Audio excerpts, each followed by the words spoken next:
All Things Black with Garland and Calvin. I am Calvin, and my guy Garland will be here shortly.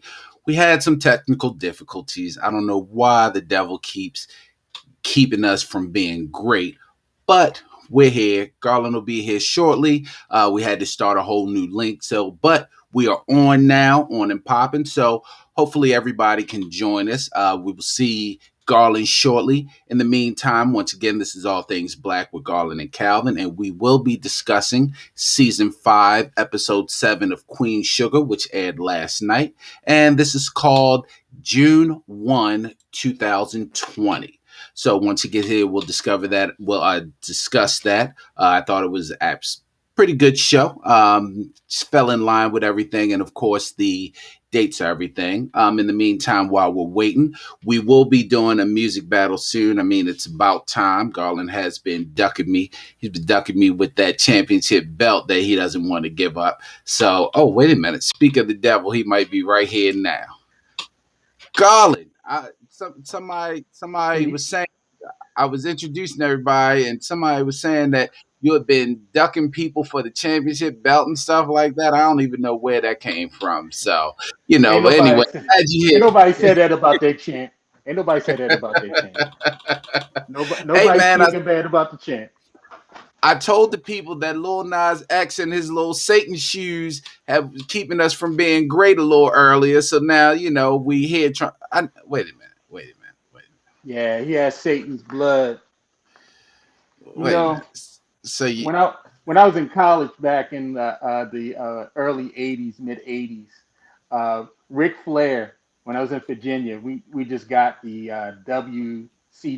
We didn't get WWE, and Ric Flair was the main person. So let me tell you something, Daddy. I'm the champ. Little Ric Flair for you, I'm sorry. First of all, Ric Flair is a legend, and he's probably one of my favorite wrestlers ever. And he's in top 5, and he definitely ain't number 5. Secondly, I ain't never calling no other man daddy. So let's start there. And thirdly, it wasn't even WWE back then. You and I are so old that it was still WWF. It was Yes, World WWF. Wrestling. Yeah, World Wrestling Federation. So, Come on, but man. I mean, it's Bruno good. I saw that Sammartino. you got your the second shot of your vaccine, which is good. So now that means you're fully vaccinated and healthy to come out with the championship belt, so you can finally put it on the line. As a matter of fact, today is a significant day in the history of the championship belt. Today is the day that you have officially become the longest champion that we've ever had. And I mean, that record is broken, and it's a great record, but it's not because, the record, you're the longest, is not because you've been winning. It's just long that today marks the day, 10-year champion that we've ever. I think he's kind of a blowhard and kind of hypocritical, but he's amazing on the Family Feud, and even when they did that little kids show, Yeah, he was good on that as well. He's a great game show host. I'm not going to take that from him. He's quick. He's funny. He keeps them engaged. I'll give him that much. But anyway, this is All Things Black with Garland and Calvin. I'm Calvin. He's Garland. And again, we'll be discussing Queen Sugar season 5, episode 7, titled June 1, 2020. So we started a little late, but unfortunately, This Is Us is taking another break. So this is the only show that we're going to discuss this evening. So even though we're a little late, we'll be able to fill it all the way through. So, Garland, whenever you want to get started, sir. Let's do it. Now, this past last night's episode, very good episode again. Ava and the crew, they're hitting home runs. They're hitting a lot of home runs this season so far. And so June 1st, 2020 was our episode last night. And for those of you that don't know what June 1st, what happened on that day, on June 1st, 2020, a day of peaceful protesting against the police killing of George Floyd turned into violent confrontation in the nation capital as President Trump forced people away from the area surrounding the White House with tear gas for a photo op in front of St. John's Episcopal Church. And so with that in the backdrop, People still protesting the murders of George Floyd and Breonna Taylor. We get last night's episode. And so last night, what I really want to call is what do you do when you're dealing with all of these different pressures? And so last night, we saw the pressures of the pandemic, police brutality, and its impact on mental and physical health or the borderline family and their friends. And so, good and then some struggle. But yeah, we definitely saw that in this Vi and Hollywood type of situation because, yeah, death is real. I just went to a funeral on Saturday. Wife's friend, she was the maid of honor in our wedding, 53 years old, died from COVID. Several other people I knew that I went to school with, 54 years old, died. So if you struggle, find somebody to talk to. Find a therapist, a licensed counselor, something. Go to your church if you trust your church. But just don't let these things fester inside of you because we're actually going to see what happens with Charlie a little later because I think that's maybe some of what we saw in that storyline as well.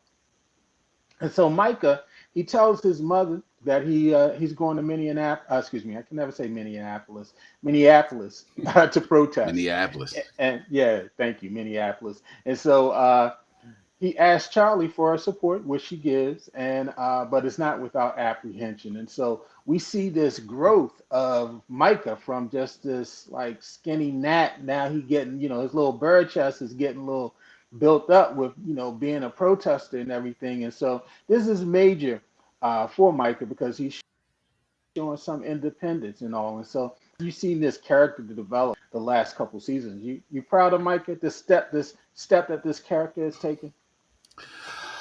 Yeah, I mean, I guess so. I don't have feelings on Micah, good or bad. But yeah, I do like that. He's actually taken advantage of his youth. And but I'm like that with all young people. Take advantage of your youth. Because at a certain age, you're going to realize, yeah, I may want to do that, but I'm a little too old to do it. Like I personally don't mind going out and marching and protesting, but when that night falls and people start throwing rocks and running from the police, yeah, I'm too old for that. Like Right, right, I'll be right. the one to get caught and beat and the tear gas hit. I can't just cover my mouth. I'll be, I'll Right, be right, choking and right. everything. So, but no, I'm Definitely. I'm I'm happy that he's taken advantage of his youth, and he's also because he's well off with his mom. He's taken advantage of the opportunities he has. He's taken advantage of the money. He can do pretty much anything that he wants to do and needs to do, and he's focusing on the protest and trying to do something. But we find that a lot in millennials, and I guess we found that when we were younger too. You always feel like there's got to be something I can do to help make a change in this world. You get pumped up, you get psyched up. You don't just sit back and let things happen. You want to make things happen. So, yeah, I'm happy he's doing that. Yeah, I think it's definitely on the real world side. It's kind of help educate those millennials who really have not had a get out into the streets, and it's kind of like giving them a charge. And I know it's definitely kind of empowered people to be more active, to be more involved in community, and to do those particular things because living in now in the new millennium, most kids don't come out the house. Most millennials, it's individualism. Our generation, Calvin, we had to learn how to get along with each other. We had to play together. We had to pick sides. We had to enforce our own rules. It was different. But in Hmm. today's generation, you don't even come outside with your ball. You just, you That's stay true. inside with your ball. You're doing different things. And so I definitely think this has empowered this generation to definitely be more active. I know one of the things, I was thinking about as well. Were your children involved in any of the protests, and how did you feel about their participation?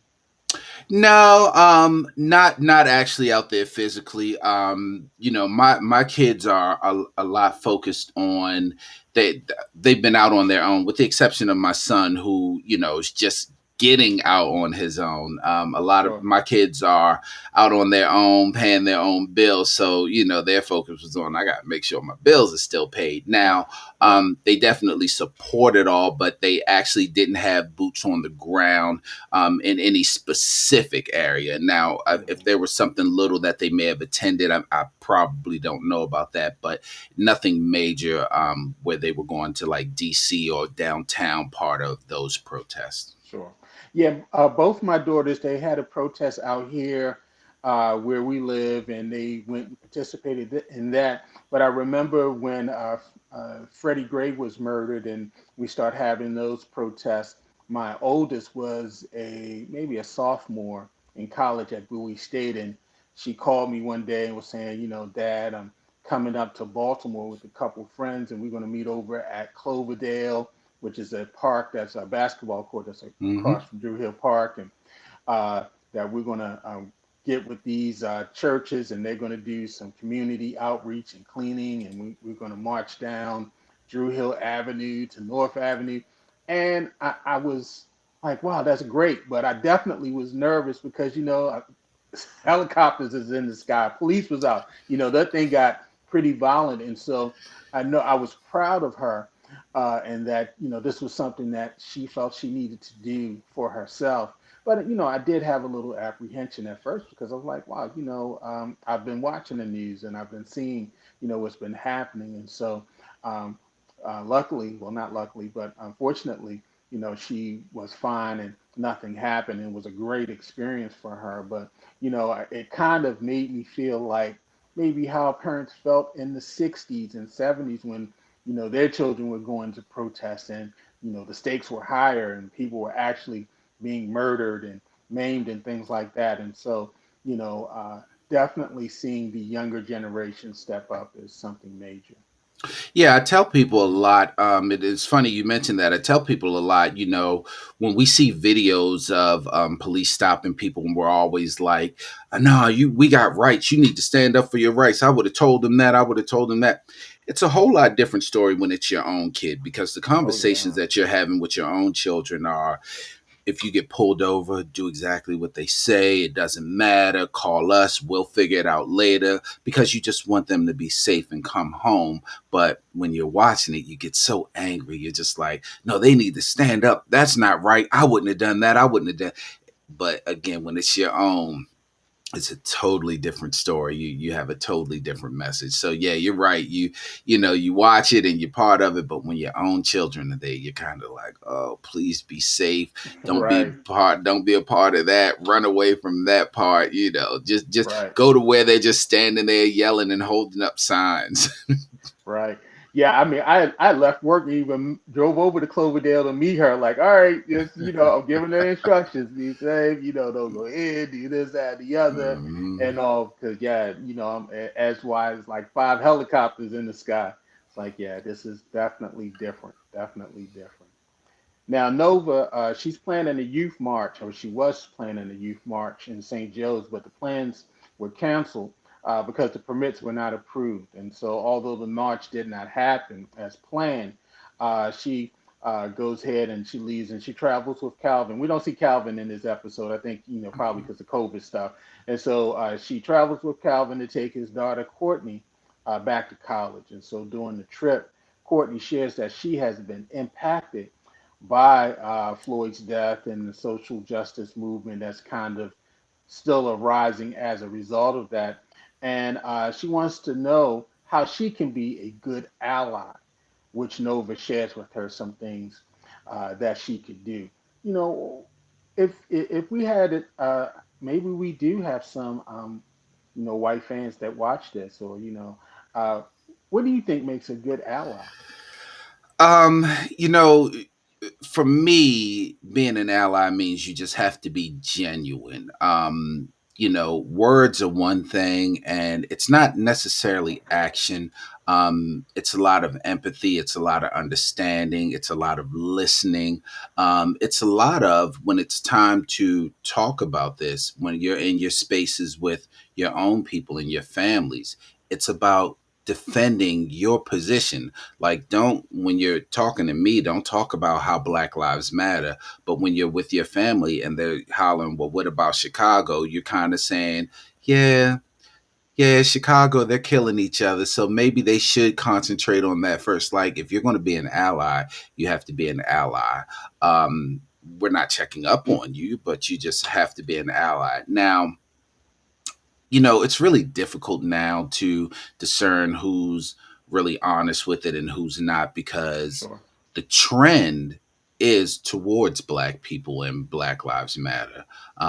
It's starting, of course, we're looking at Asians now because of what's recently happening, but that's the trend. A lot of times you see these videos, and I saw one video where it was a group of white teenagers, and they were yelling Black Lives Matter, and this white guy comes up and says, you're a traitor and all this and that, but then he says, what about our lives? All lives matter. And the white girl says, yeah, we're not saying all lives matter, we're just saying Black Lives Matter more. And it's like, that's not what we're saying.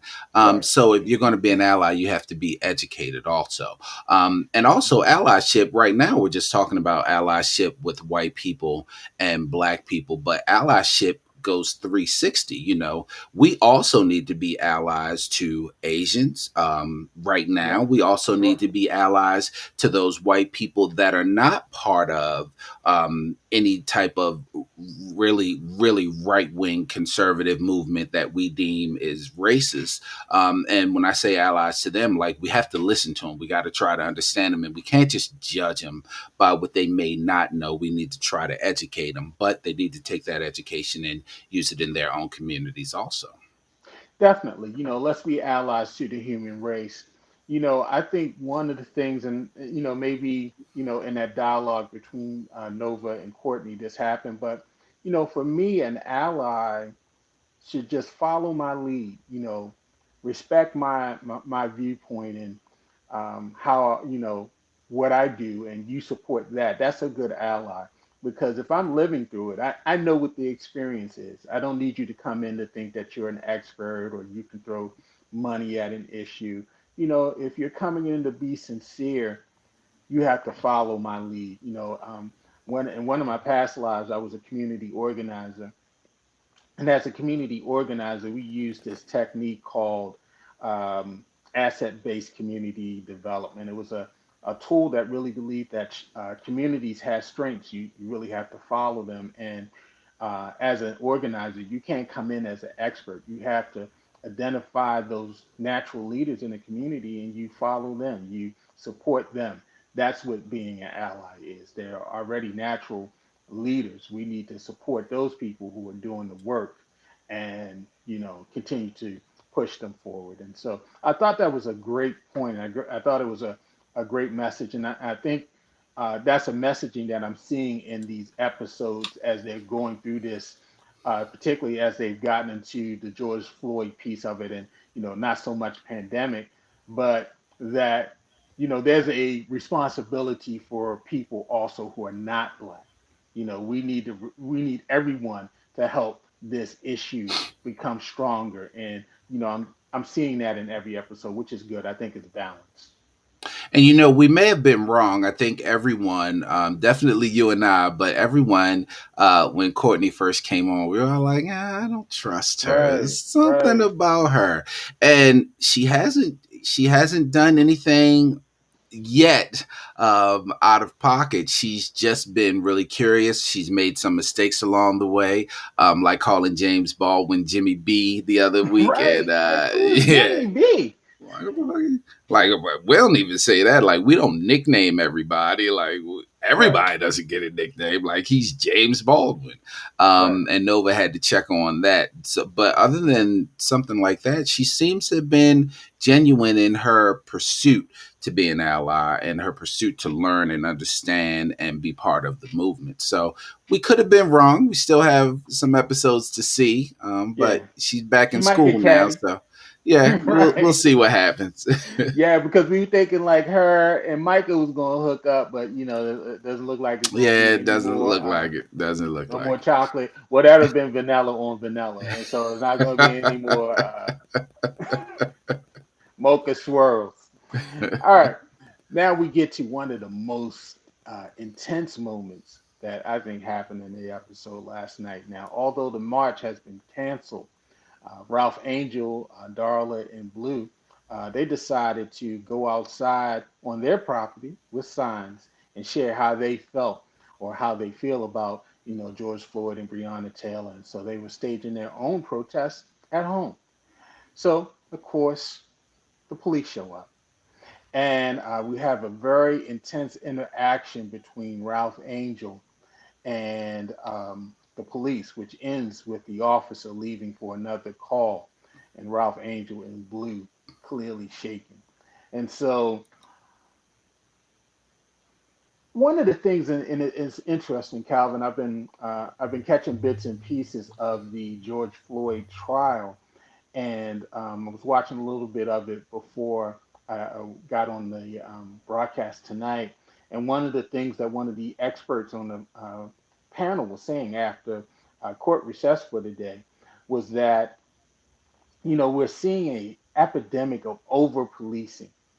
Police are just coming in being confrontational for no reason, uh, pushing buttons for no reason. We see, you know, uh, Ralph Angel points out to him, "Hey, I'm on my property. We're not bothering anyone. We're just holding up signs." And it was like this police just already had confrontation. They were talking about what happened with Floyd, how when the officer came up to his car and asked him to open the door or roll down the window, he pulls out his gun on Floyd and points it at him for no reason. There's no reason for him to take his gun out of his holster. Floyd was never presented to be a threat or anything like that. And, that was kind of reflected in what happened with Ralph Angel and this police officer to the point of where he had to kind of talk himself down because he realized, well, I got Blue here with me. I got a family. I kind of have to, although I'm upset, I have to keep it under control because I'm protecting my son. And, it even made me think to what Ta-Nehisi Coates said in his book, Between the World and Me, of how, you know, in America, it's the mission to destroy black bodies. Like the police have a right to come and destroy your body for no reason. We're constantly under attack. And so, you know, how did that storyline resonate with you, which you saw happen with Blue and Ralph Angel? Well, let me. I want to address what you just said. You were watching, and the guy said we're seeing an epidemic of over policing.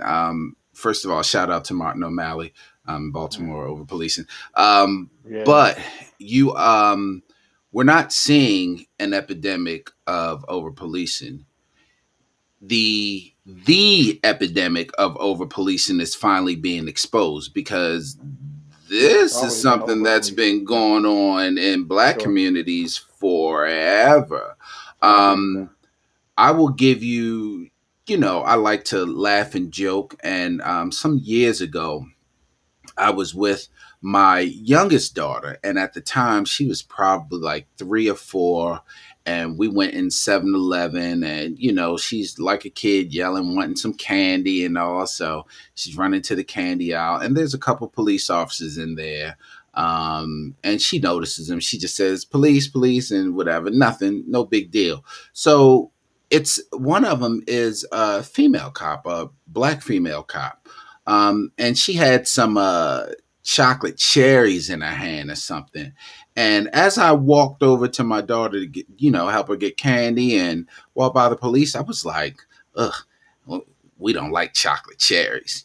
Just laughing and joking, Right, smiling. right. She looks at me and says, "But did I ask you that shit?" I was like, Wow, hmm. wow. I was, I had to weigh the cost. I was like, Right, now I could crack right. slick back with her, but I got my Mm-hmm. little girl here, my little girl. And if something happens to me, not only will she be traumatized, but then they'll have to take her away until her mother's and I'm just Right, like, I mean, what happened to when we grew up officer friendly? What happened to right, that? Like, I right. don't think I said anything offensive, but it's just that, like, And we've heard it so many times that in white neighborhoods police are there to protect, but in black neighborhoods police are there to actually police. Like they're policing us. Like it's not a great interaction. There's a video where a little boy's playing basketball in his driveway, and the police are riding by, and he goes and hides behind the SUV in I his seen that. family's Yeah. driveway until the police rides by. You know, and he just casually does it, and it's like we weren't brought up to be scared of the police, but they haven't done anything to not be scared of the police as a black community. You know, we don't feel like we can go to them for help if we need to. Um, you know, when I'm having issues, just minor issues in the neighborhood, like maybe I think someone's playing their music too loud or anything, I don't want to call the police because I don't want them to come and shoot somebody because their music is too loud or arrest them because their music is too loud.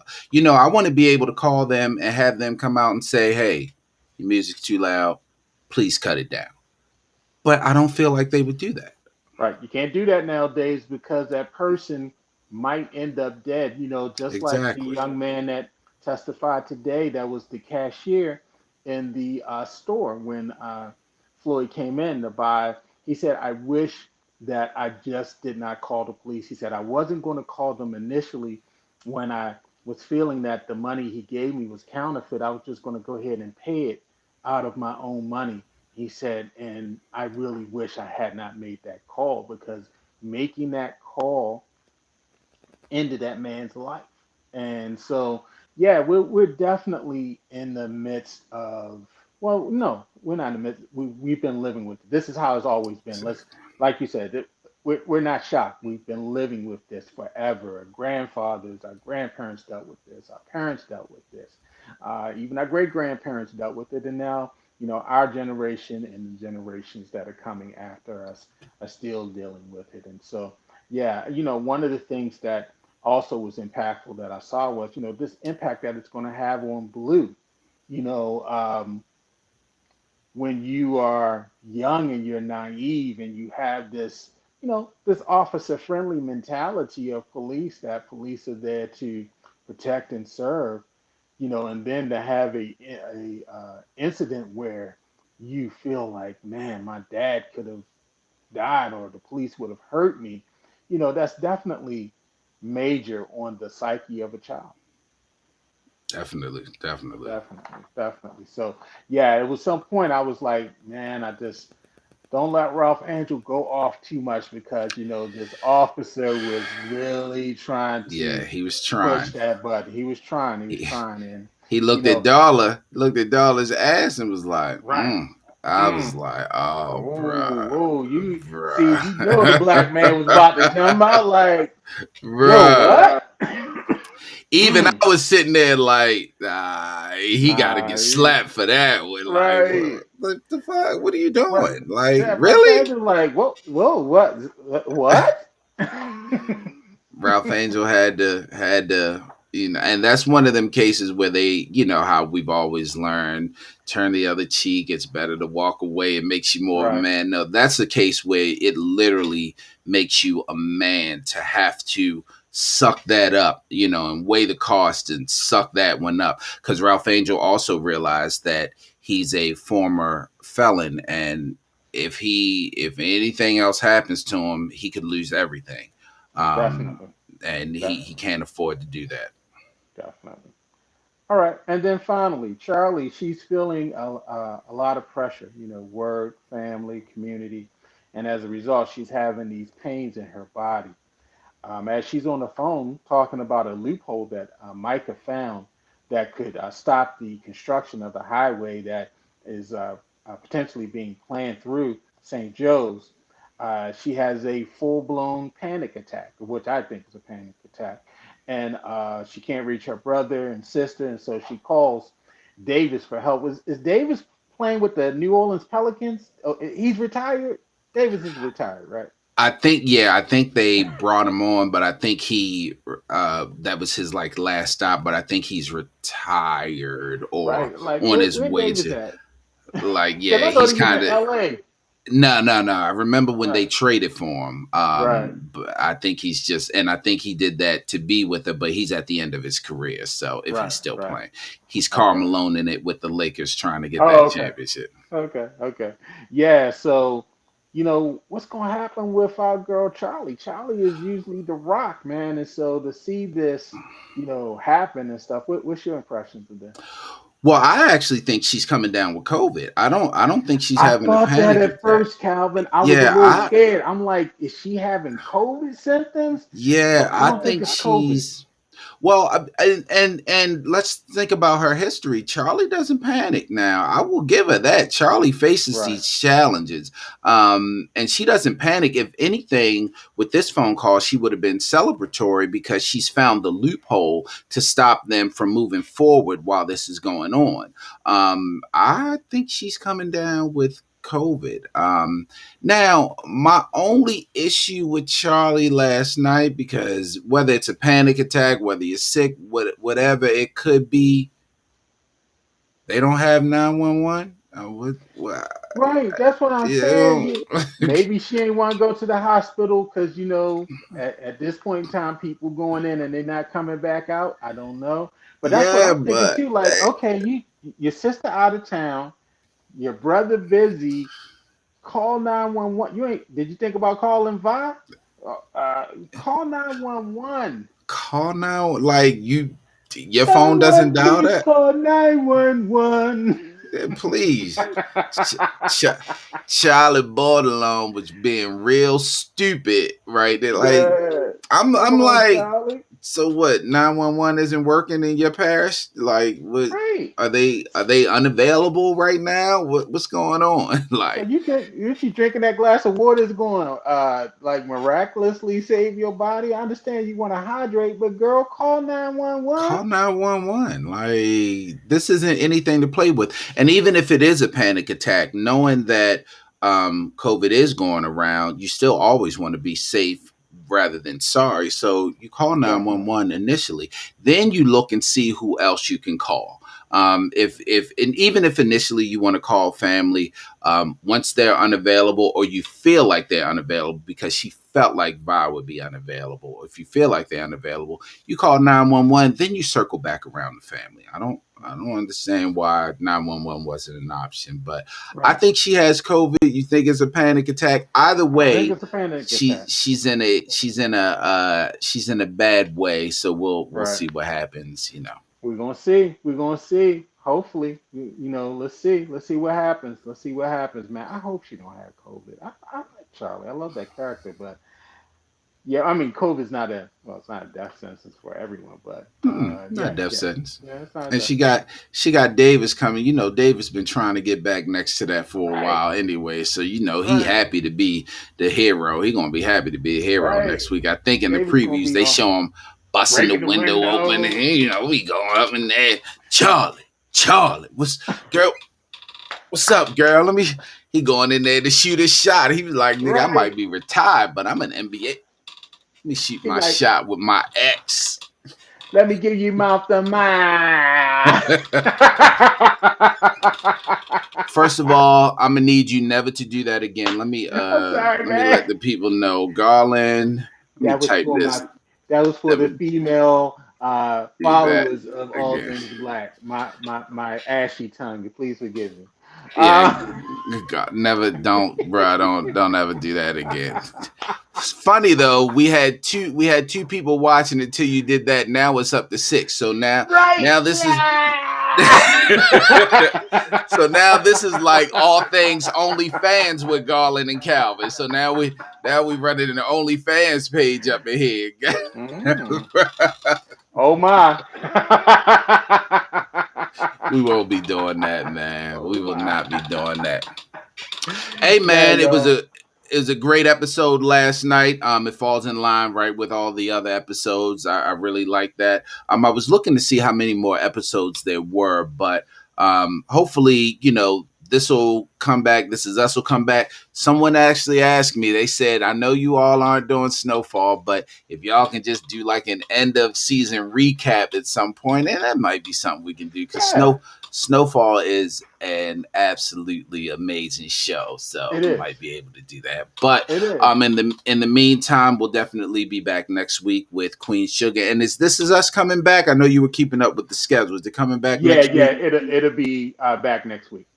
It'll Okay, be so back we'll be next week. back on double duty. And of course, we got a music battle coming up. Now, I will say we did decide on what the music battle was going to be, but we'll tell you when we decide on the date that Garland's going to lose the next music battle. So once we decide on that lost date, then we'll tell you exactly what it's going to be. It's coming, y'all. My anniversary coming up, so I know Calvin. He trying to wait till I'm weak. You're not supposed to have sex before a big fight, and so he waiting for me to go out here and celebrate my honeymoon and be slipping, Brother, so I can come in and lose because I got weak knees. But I'm gonna get what him, is y'all.